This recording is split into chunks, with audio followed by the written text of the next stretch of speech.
Hi friends, Pat here. Welcome back to the channel. Thanks for stopping by. I'm going to do a quick review here of how I put together this downrigger.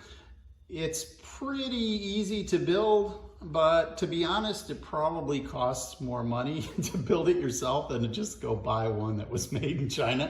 But then you couldn't say you built it yourself. So let me just explain to you what I did here and how I did it.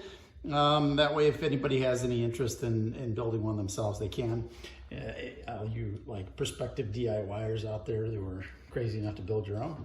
So the spool here is expanded PVC board. I cut out 3 circles, this one, and then the one in the center. The one in the center is approximately 12 inches all the way around, so that each, well, it's a little less than that because I took into account the wraps of the cord. So approximately every rotation is a foot, so I can count rotations to determine how deep my downrigger would be. I then PVC glued them all together, and just for security's sake, I also put in 3 bolts. To make sure that they don't come apart.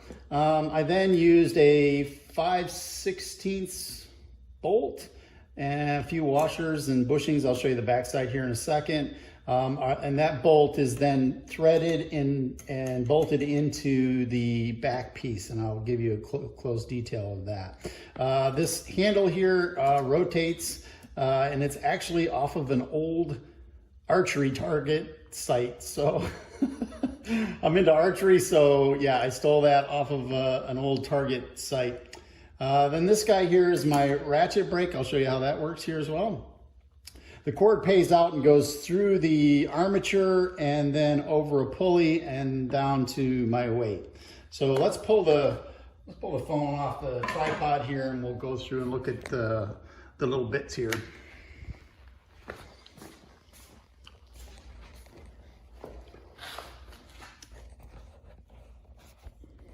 So you can see that here is the weight, and it is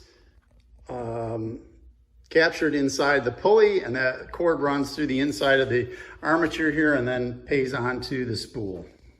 Let's take a look at the setup here and the mechanism. So you can see that the cord does come through the arm here and goes out on a pulley, and then the ball drops down into the water from there. And let's go into detail on how all this stuff here works. So this arm that's right here, that is the brake that holds the spool from spinning out of control. You saw my other video, you can see that the line, if I disengage the brake with the old system, it would just go right to the bottom, it would spool the line out at once, which was not good. I had to come up with a solution, and actually it did happen to me, and I slammed the brake shut, and it broke the ratchet portion of the spool itself, because I made it out of plastic. And so I had to do something, and I had to fix it. And so I came up with a way to allow me to spool out the ball and still keep control of the unit. So let me show you how I do that. So I use this hand, and I can squeeze the spool while lifting up on this arm. So see if we can back up here so we can see the ball. So if I lift up on the arm and I clamp that spool, I can now let that rotate down, and I can do that pretty gently, okay? Now, if you'll notice, on the spool itself, I have a little notch right here, so I can tell every rotation I can count, and I know how many feet down that the ball has dropped.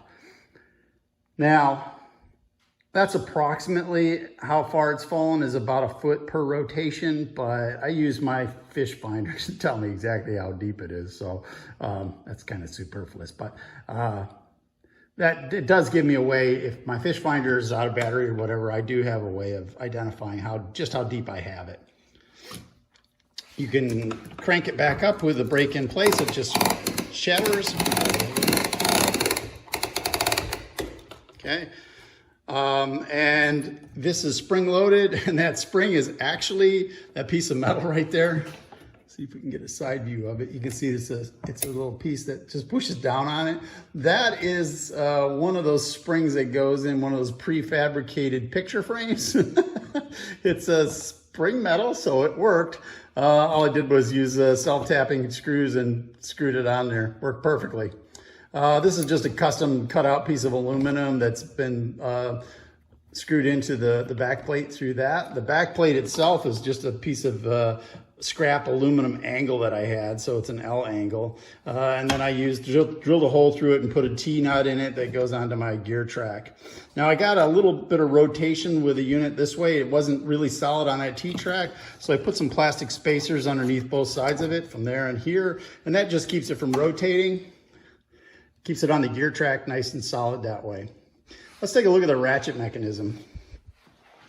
So the ratchet mechanism itself, it's pretty simple stuff.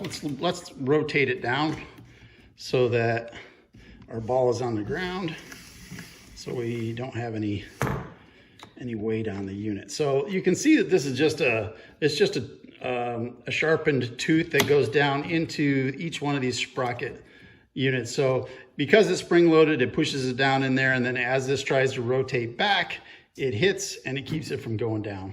And that's all there is to it. So I can also raise it up. Holds it in place. And there you go. You have a downrigger. So honestly, that's all it is a spool that I cut out of plastic, an aluminum sprocket in the back, a lever that I cut out on my bandsaw with 1/4-inch aluminum, and I bolted it all together on an L angle. So it's not really that complicated. The armature itself is back to that backyard umbrella, that backyard sun umbrella. That's exactly what that's from, same piece of material. And then this is a piece of U-channel that I had laying around as scrap. Not sure where the pulley came from. I think a laundry line, to be honest with you. I can't remember exactly where I got that, but again, just something I had laying around. It helps when you're a pack rat. So that's a downrigger. If you have any questions, feel free to comment down below.